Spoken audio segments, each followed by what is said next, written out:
At 16, he was locked in a cell the size of a parking space. No sunlight, no touch, no real human conversation. Just 4 concrete walls and a steel door, and his own thoughts slowly turning against him. They called it discipline. He called it being buried alive. For almost 2 years, he spent 23 hours a day alone in solitary confinement. By the time they finally opened his door for good, the boy who walked in wasn't the same person who walked out. His name was Jamal Turner. Before all of this, he was just a kid from Southside Chicago. Englewood, the kind of neighborhood where gunshots at night don't make anyone flinch anymore, where police sirens are just background noise, where corner stores have bulletproof glass, and everyone knows someone who's been locked up or killed. Jamal lived with his mother, Keisha, and his 2 younger sisters in a cramped 2-bedroom apartment on the 3rd floor of a building with broken elevators and graffiti covering the stairwells. His mom worked double shifts at a nursing home on the north side, leaving before sunrise and coming home after dark. She was tired all the time, worn down, but she loved her kids fiercely. Jamal was the oldest, 16 years old, tall for his age, skinny, with a fade that he kept fresh even though money was tight. He wore the same 3 hoodies on rotation. He had a smile that came easy when he was around people he trusted. He wasn't perfect. He'd been suspended from school twice, once for fighting, once for skipping class. His grades were slipping. He hung out with guys his mom didn't like, guys who sold weed on the corner, guys who carried guns they called protection. But Jamal wasn't in a gang, not officially. He was just trying to survive in a place where loyalty meant everything and being soft could get you hurt. He still went to school most days. He still helped his sisters with homework. He still walked them to the bus stop in the mornings when his mom had already left for work. He was still a kid. He had dreams, even if he didn't talk about them much. He wanted to get out of Englewood, maybe go to college, maybe become a mechanic. He liked working with his hands, fixing things, making something broken work again. But in Englewood, dreams don't always get the chance to grow. It happened on a Friday night in late September. Jamal was walking home from his friend Marcus's house around 10 p.m. The air was warm, the streets were loud with music from open car windows and people sitting on porches. He took a shortcut through an alley between 63rd and 64th. He'd walked this road 100 times, but tonight there were voices ahead, shouting, then the sound of something slamming against metal. Jamal slowed down. He should have turned around, he knew that, but curiosity pulled him forward. 3 guys, early 20s, surrounding someone on the ground.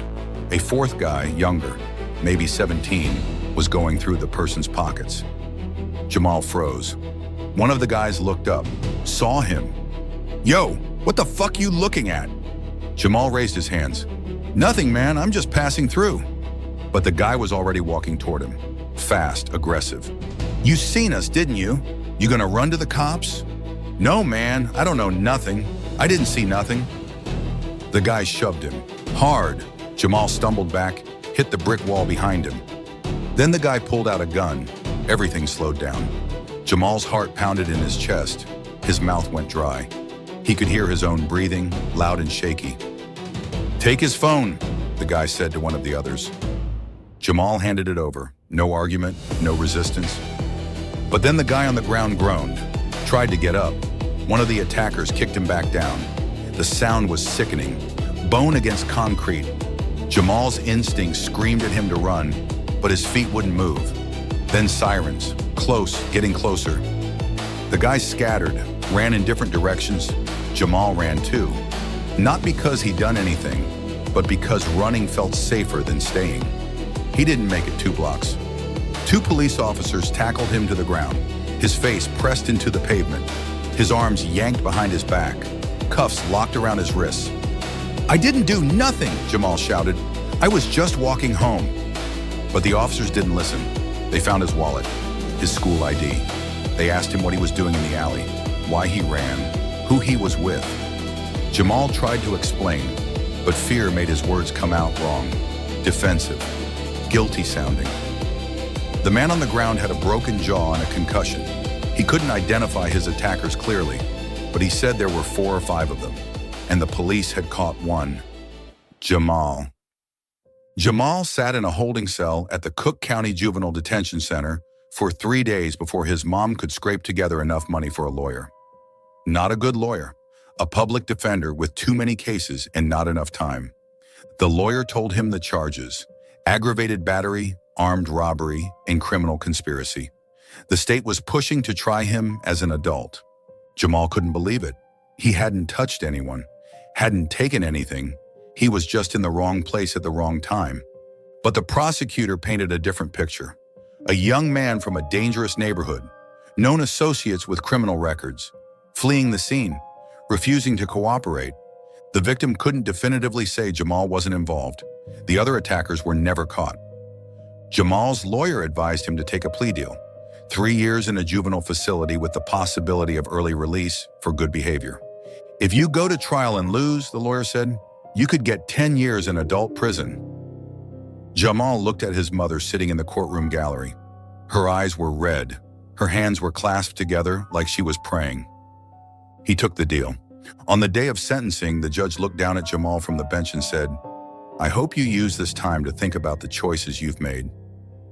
Jamal wanted to scream, wanted to tell the judge he hadn't made any choices, that he was just a kid walking home.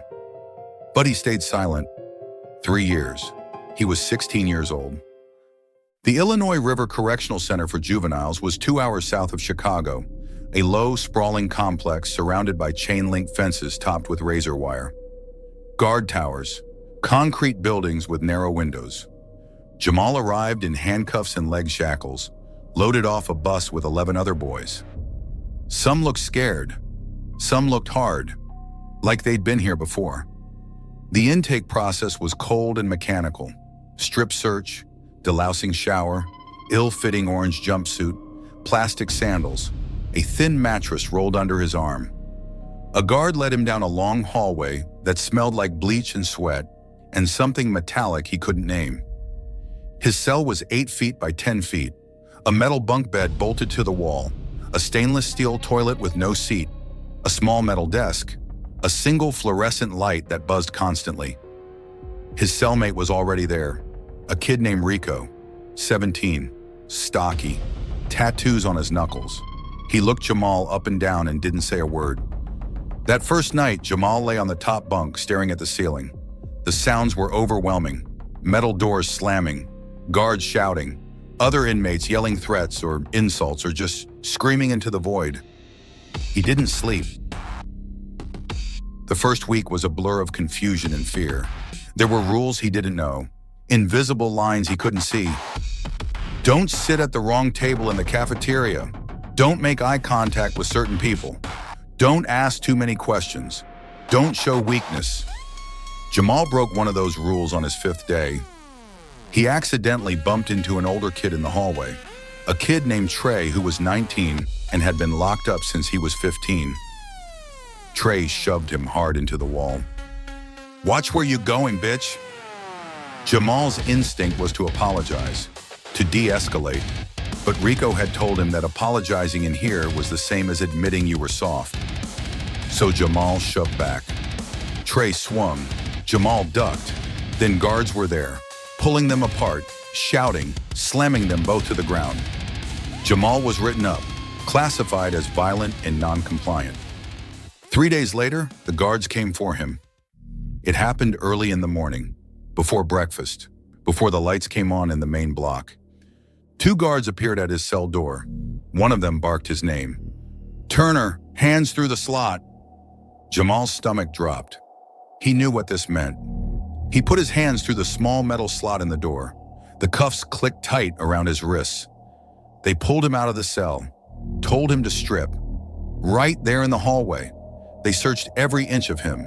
It was humiliating, dehumanizing. He felt like an animal. They gave him a thin paper jumpsuit, no underwear, no socks, plastic sandals. Then they walked him through a series of locked doors, each one clanging shut behind him like a countdown. The segregation unit was quieter, colder. The air felt different, heavier. His cell was at the end of a long hallway, cell 47. The guard unlocked the door. It slid open with a metallic screech. The cell was smaller than his last one, 7 feet by 9 feet, concrete walls, a concrete slab with a thin mattress, a steel toilet and sink combo, a metal door with a small food slot and a narrow window of reinforced glass. No clock, no calendar, no books, no radio. The door slammed shut. The lock clicked, and then silence. This was solitary confinement, administrative segregation. The whole, 23 hours a day in this cell. 1 hour out maybe, in a small cage barely bigger than the cell itself. No human contact except guards sliding food trays through the slot. Jamal stood in the middle of the cell, looking around. His breathing was shallow, his hands were shaking. He was 16 years old, and for the next 22 months, this would be his entire world. The first day felt like a week. Jamal tried to keep himself busy. He did push-ups, 50, then 100, then he lost count. He paced the cell. 4 steps one way, turn, 4 steps back. He counted the cinder blocks in the walls, 112. He tried to sleep, but the lights stayed on. Bright fluorescent lights that never turned off. Not at night, not ever. Meals came through the slot, a plastic tray, mystery meat, soggy vegetables, bread that tasted like cardboard. He ate because his body needed it, but he couldn't taste anything. He tried to talk to the guards when they brought food, asked what day it was, asked when he'd get his hour out, asked if he could make a phone call.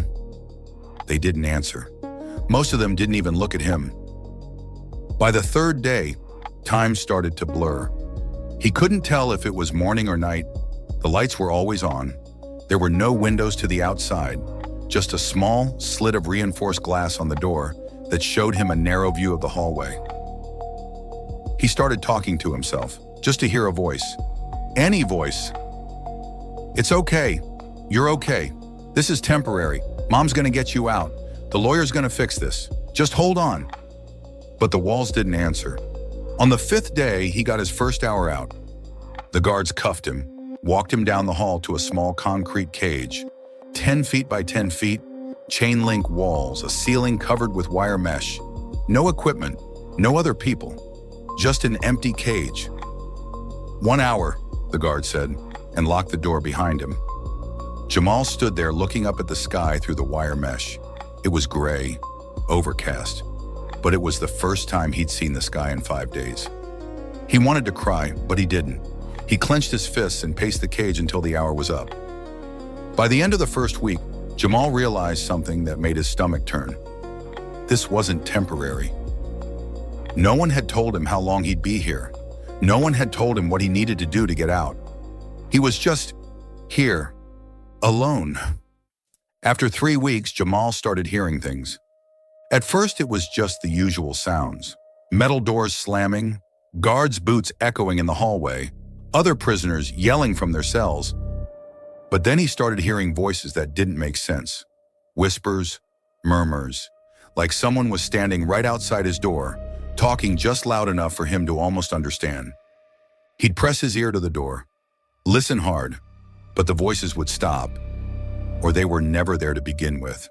After 2 months, he started seeing things. Shadows moving in the corner of his vision, a flicker of movement near the ceiling. He'd spin around, heart racing, but there was nothing there. Just the same 4 walls, the same concrete floor, the same buzzing fluorescent light. He'd lie on his bunk and stare at the ceiling for hours. Sometimes he'd see patterns, faces, eyes watching him. He knew it wasn't real, but knowing didn't make it stop. After 4 months, the paranoia set in. He became convinced the guards were watching him through hidden cameras, that they were listening to everything he said, that they were trying to break him on purpose. He stopped talking to himself, stopped moving unless he had to. He'd sit on his bunk, back against the wall, eyes on the door, waiting for something he couldn't name. His thoughts got darker. What if his mom forgot about him? What if his sisters thought he was dead? What if no one was coming for him? What if this was forever? After 6 months, he had his first breakdown. It started small, a tightness in his chest, a feeling like he couldn't breathe.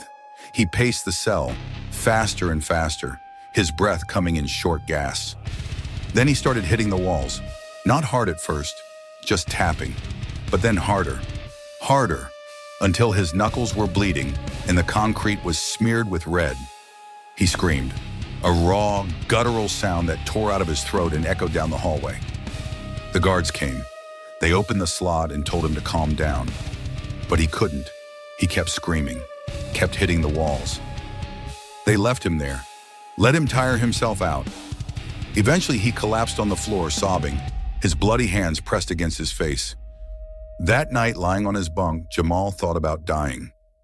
Not in a dramatic way, not some big plan, just a quiet thought that crept in like a whisper. What if I just stopped? He looked at the metal edge of the bed frame, at the thin sheet on his mattress, at the toilet bowl. He thought about it, but then he thought about his mom, about his sisters, about the way his youngest sister used to climb into his lap and ask him to read her bedtime stories. And he decided to hold on, just one more day. Then another, then another. There was one guard who was different.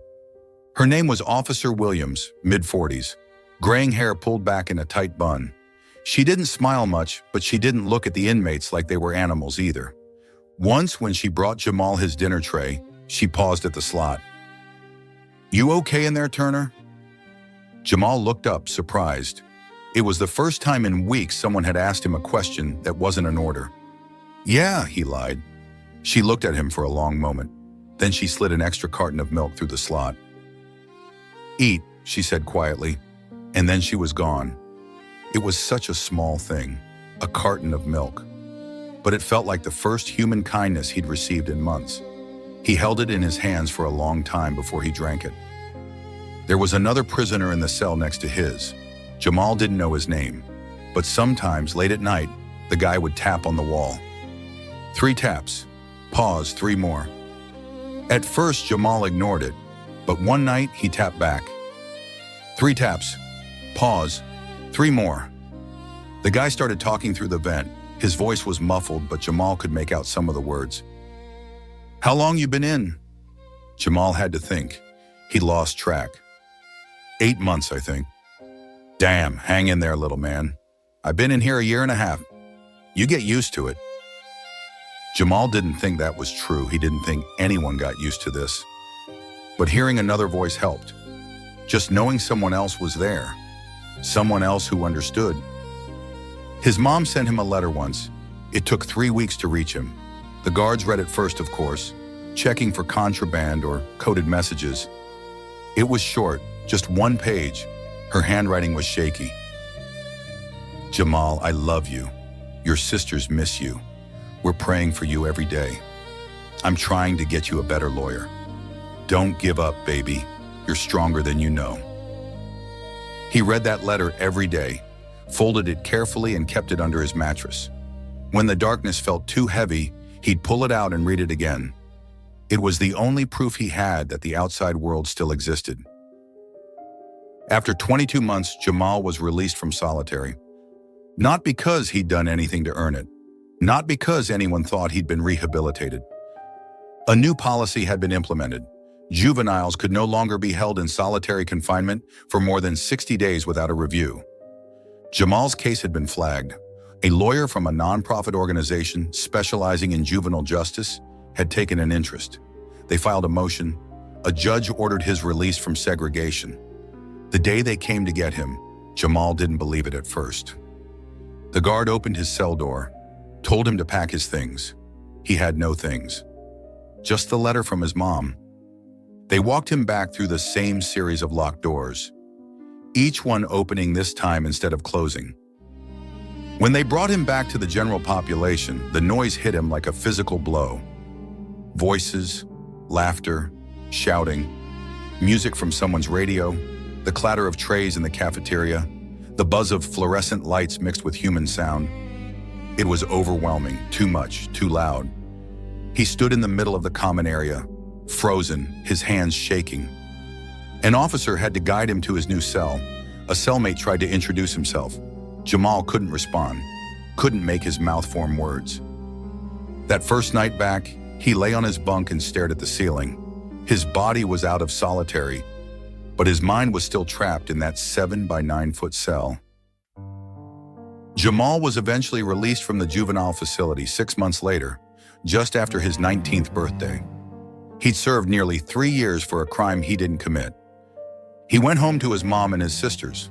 They hugged him, cried, told him they'd missed him. But Jamal couldn't hug them back. Not really. His body was stiff, uncomfortable with touch. He couldn't sleep in his old room. It was too quiet or too loud. He couldn't tell which. He'd lie awake, staring at the ceiling, waiting for a door to slam or a guard to shout. Loud noises made him flinch. Crowds made his chest tight. He'd have panic attacks in grocery stores, on the bus, in his own living room. He had nightmares every night, the same dream. He was back in the cell. The door was locked and no one was coming. Jamal tried to move on. He got a job at a warehouse, but he couldn't handle being in enclosed spaces. He quit after 2 weeks. He tried therapy, talked to a counselor about what happened. But how do you explain 22 months in a concrete box to someone who's never been there? The damage was done. Solitary had broken something inside him, something that didn't heal when the door opened. Jamal is 24 now. He still struggles, still fights the ghosts of that cell, but he's trying, day by day, moment by moment, because that's all he can do. Solitary confinement is legal in 43 states. Thousands of juveniles are still locked in cells just like the one Jamal was in, alone, for weeks, months, sometimes years.